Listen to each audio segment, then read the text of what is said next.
This is a time of year we can give it all. Busselskab. Den her opgave går ud på at finde, hvilket busselskab, der er billigst. Det første busselskab er KM Turistbusser. Deres forskrift hedder Y lige med 4.000 kroner. 4.000 kroner, det er for leje af bussen, men den her ligning gælder kun, hvis de kører under 200 km.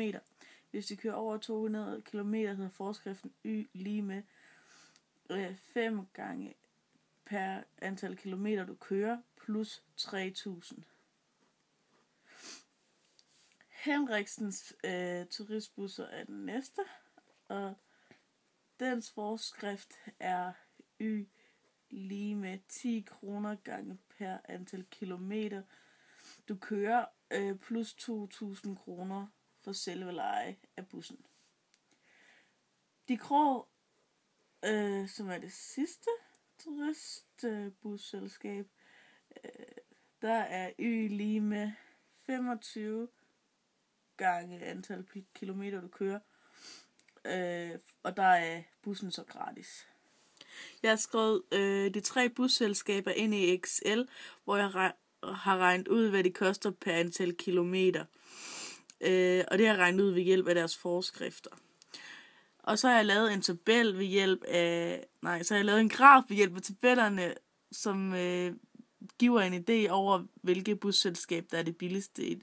For eksempel, hvis du kører under 130 km, som cirka er her, så er det bedst at vælge De Krog. Hvis man kører mellem 130 km og 200 km, så er det bedst at vælge Henriksens. Hvis man så kører over 200 km, så er det bedst at vælge KM. Og nu vil jeg lave de skæringspunkter, som jeg viste lige før over på grafen i Excel, ved hjælp af 2 ligninger med 2 ubekendte. Første skæringspunkt så er det første skæringspunkt er KM af Henriksen, og KM's forskrift er Y lige med 5x plus 3.000. Henriksens forskrift er Y lige med 10x plus 2.000. Og så vil jeg sætte dem op imod hinanden ved at sige 5x plus 3.000 lige med 10x plus 2.000.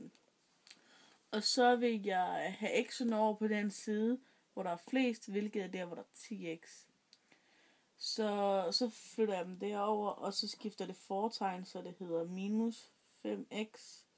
Og så vil jeg flytte 2.000 over til 3.000, som jo så står alene nu. Og så skifter den så også fortegn til minus 2.000. Og så giver det her 1.000. Og det her giver 5x. Og så skal vi dividere, når jeg så for at få x alene, så dividerer vi det med 5. Og så vil det sige 5x divideret med 5. 1000 divideret med 5. Og det giver så 200 lige med x. Og så for at finde, og så skal vi også finde, hvad y giver. Og det gør vi ved at sætte det fundne x som 200 ind i den her ligning. Så det er lig med y lige med 10 gange 200 plus 2.000. Og så giver y lige med 4.000. Og så vil jeg finde næste skæringspunkt, som er mellem Henriksens og De Krog. Henriksens forskrift er y lige med 10x plus 2.000. Og De Krogs forskrift er y lige med 25x. Og så for at regne det ud, vil jeg sætte dem op mod hinanden. 10x plus 2.000 lige med 25x. Og så skal vi have x'erne over på den side, hvor der er flest, og herover, så det vil sige 25x minus 10x, fordi det skifter fortegn, når det kommer over på den anden side. Og her vil der så stå 2000. Og det her giver så 15x, og her står der 2000 stadigvæk.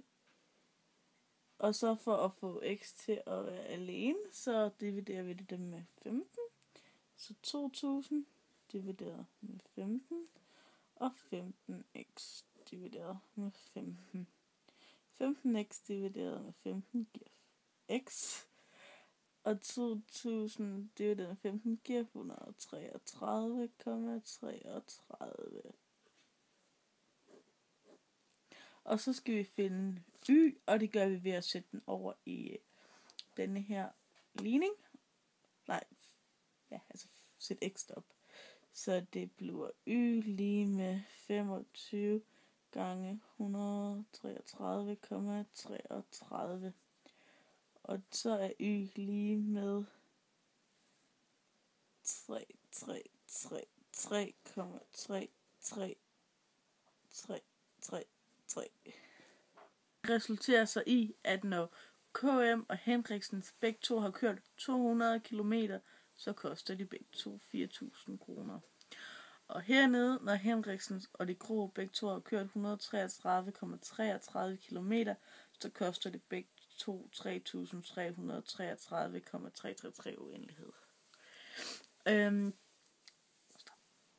Hvis man skal køre under 133,33 km, så er det bedst at vælge de Grå.